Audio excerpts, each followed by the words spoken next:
Happy Sunday, beautiful people in my phone. Welcome to Car Conversations, where we talk all things faith, freedom, and football. Can I get a Roll Tide? I'm going to start there. Can I get a Roll Tide? What a rivalry week we had. I had to say that super slow. Could y'all tell? That's a hard one. That's a tongue twister. What a rivalry week. So many great games. I'm just giving you a recap right now of my game because that's the game that's on my frontal lobe this morning while I drive to church. This is the day the Lord has made. I shall rejoice and be glad in it. And I hope that through this holiday, you have found yourself being grateful and rejoicing even for the many blessings that you are receiving. To be alive is a blessing. To be breathing and in your right mind is a blessing. So let me just start there. Good morning, beautiful people. Happy Sunday to you.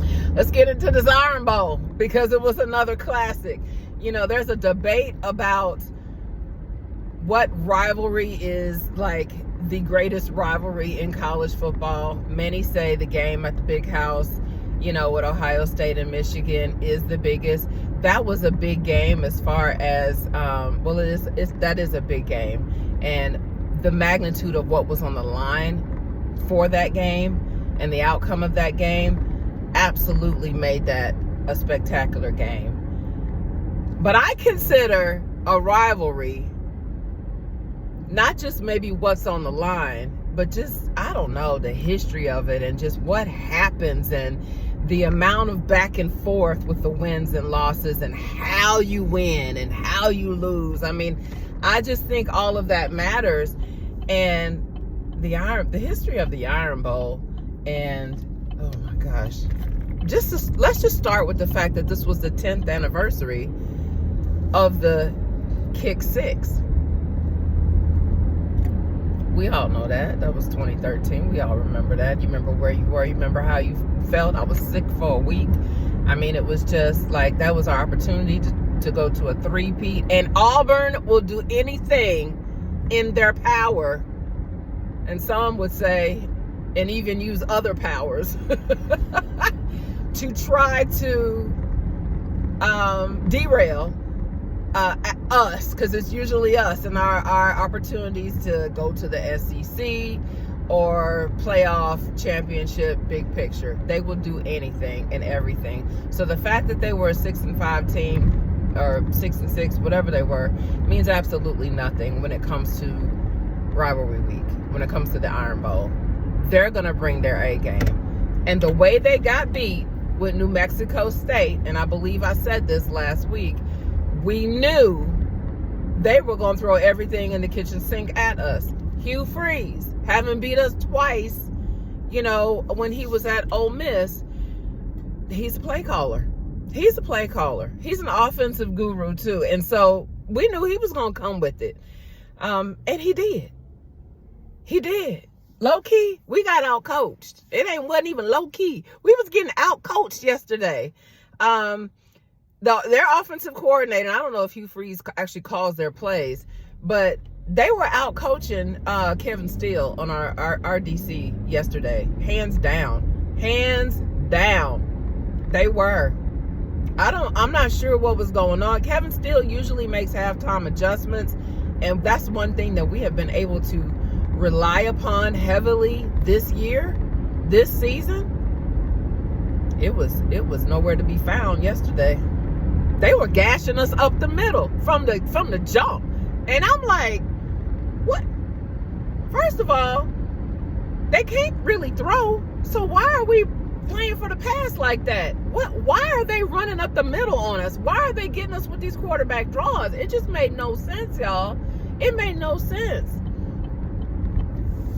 And I don't know what that was yesterday. But I'm glad we had that. I'm glad we had that going into the SEC championship game. You know, I'm glad that was maybe another wake-up call that we needed.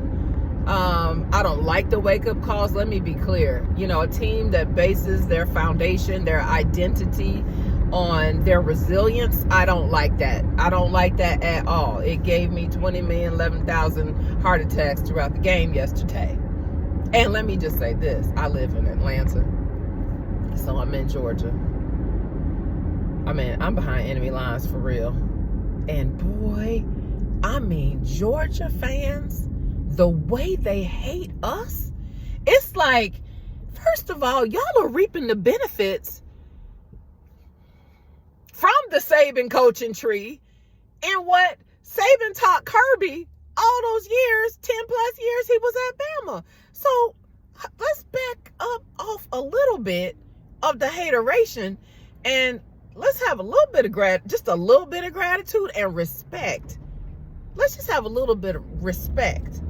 They don't, y'all. And where I was watching the game yesterday, I probably saw one person in an Auburn hat in that entire restaurant, and the amount of cheers, especially in the last 2-3 drives of the game, the amount of eruptions of applause and cheers in that place every time something horrible happened. The snap, which we've been saying, I know I'm kind of all over the place on this.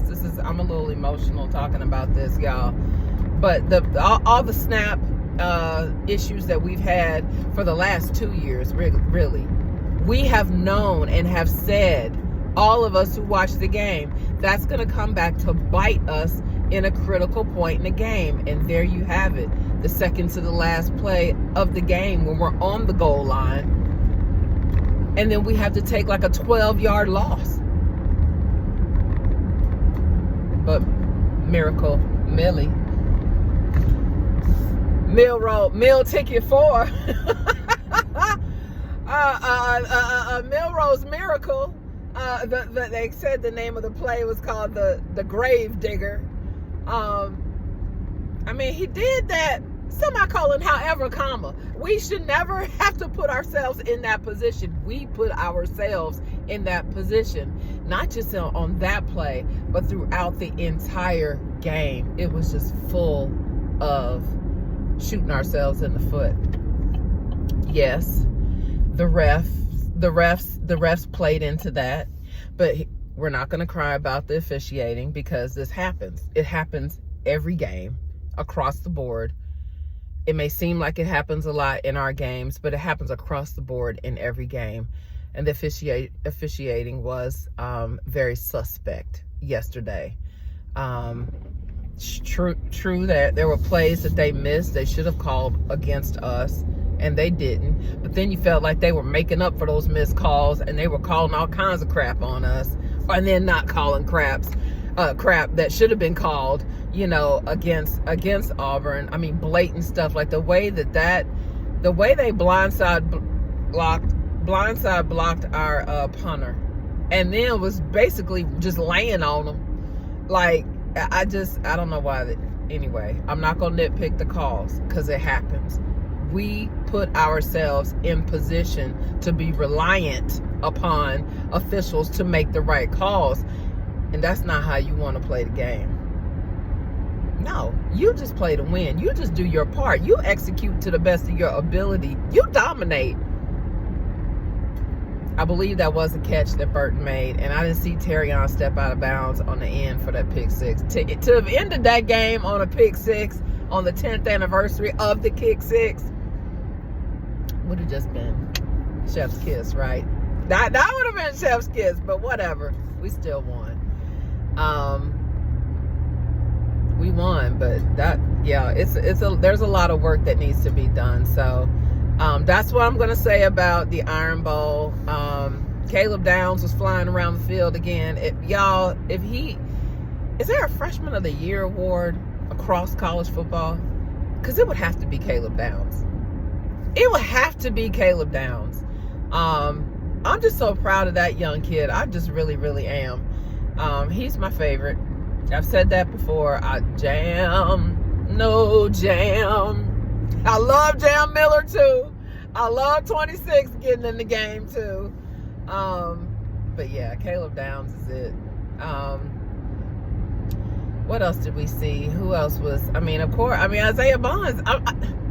17 got open. Burton had some big catches. We were doing what we needed to do somewhat. The biggest takeaway was this was a game where I felt that Jalen forgot that he could use his legs, and he was looking for the pass. And I don't know what got in his head about that. And I know the coaches and rewatching film and all of that are going to remind him, and there's a lot of pressure in a game like that. I'm 100% certain, but there were many instances, especially when he was crossing the line of scrimmage, where he could have just run the ball. And he was steadily looking for the pass, get the first down, run the ball. He's going to clean that up. I believe he's going to clean that up. I'm not sure what what was going through his mind, but I know he's going to clean that up. We have to play our A game on Saturday. That's it. That's it. Florida State pulled it out with Florida. Florida was hanging on. But Florida State pulled it out in the swamp. That was huge. I still don't think they're a top 4 team. No hate to the Noles. My mother graduated from Florida State. No hate and shade to the Noles. I don't think they're a top 4 team.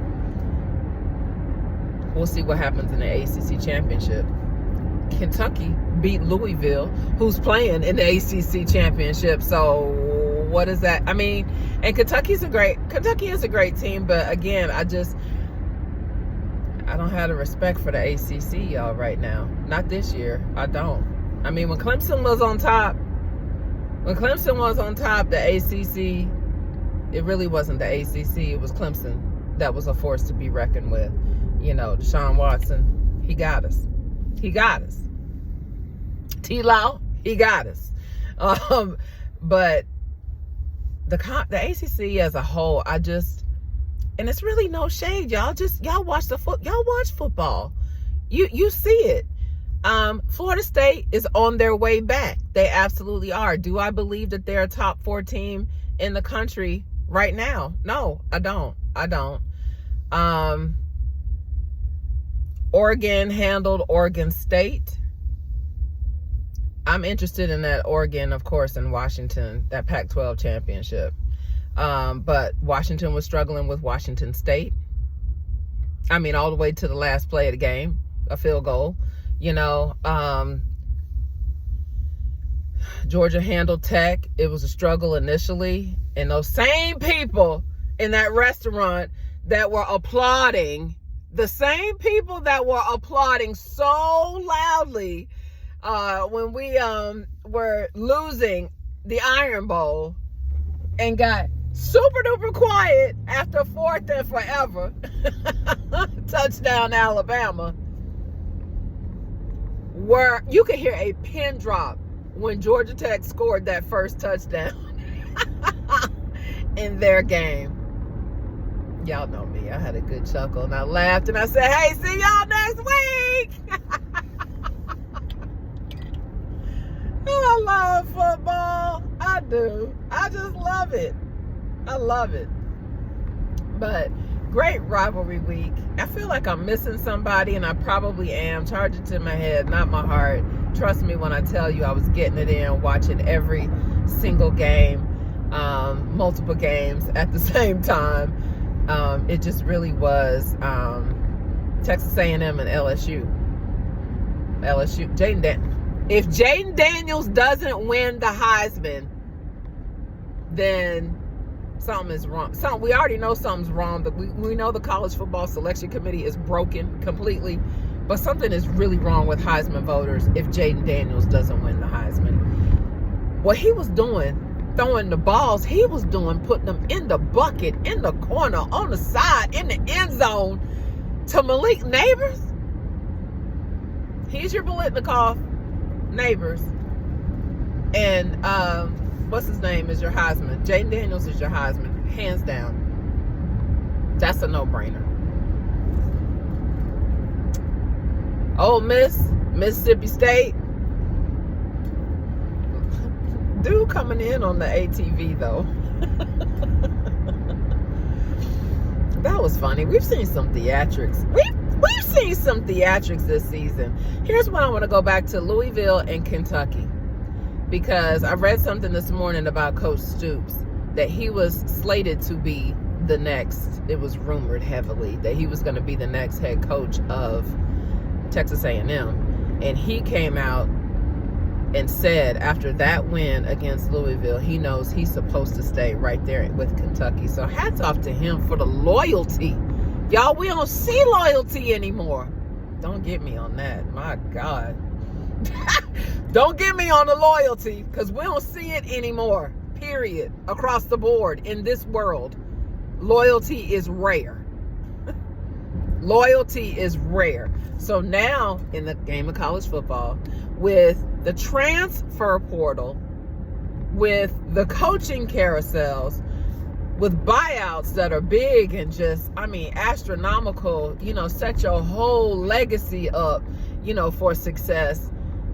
We don't see a whole lot of loyalty anywhere on both sides, from the coaches or the schools. Schools ready to throw coaches out and send them with $100 million in a second to be on their way so that they can find somebody to win. It's very strange. So to hear Coach Stoops go hard for his team and say, no, I'm staying here because I believe in what we're building here in Kentucky, and Kentucky is a team that's on the rise. We had to go to Kentucky and play Kentucky. So, yeah, we beat them and everything well, but, I was glad for Kentucky to beat Louisville. Louisville was the number 12 team. What ranking was Louisville? I believe Louisville was either 12 or 10. Not 10. 10. Anyway, that was a big win for Kentucky. So I said all that to say, follow me. Trek with me. I said all that to say, Florida State playing Louisville in the ACC. I just don't. That's really not.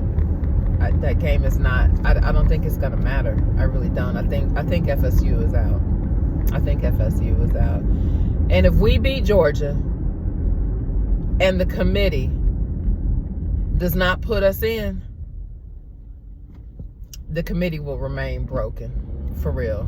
They remain broken, y'all. They remain completely broken. Because to have beaten the number 1 team in the country, Georgia's been number 2 or number 1 all season. It is what it is. We all know that the SEC championship is the national championship. I've said it before, and I'm saying it again, especially this year. I don't care what the records show, who's still undefeated. Michigan and Ohio State, that's what I didn't really talk about. I mean, I don't know. I think it's mental with Ohio State now. I really think it's mental. That's 3 in a row. Harbaugh wasn't even on the field. But I don't believe in Michigan like that, y'all. I really don't.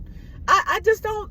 I don't see, J.J. McCarthy, okay, I didn't watch that game as closely. I did not watch that game as closely. But I just don't see J.J. McCarthy as being, I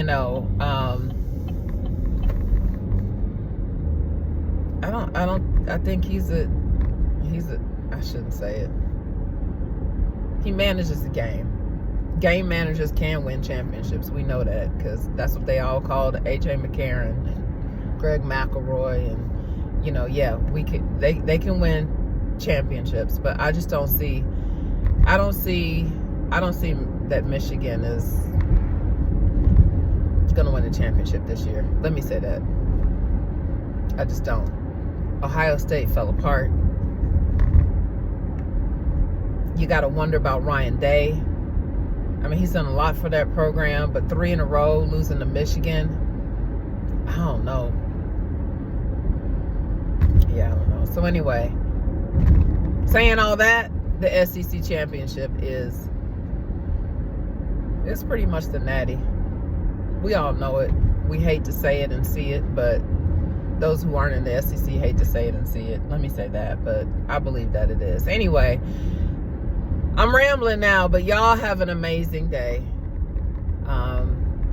I didn't even get to my Cowboys and what we did on Thanksgiving. Yes, it was against the Commanders, but anyway, we'll leave the NFL for another conversation. Y'all have an amazing Sunday. Listen, I love y'all. Thank you for clicking the like button. Thank you for commenting and engaging.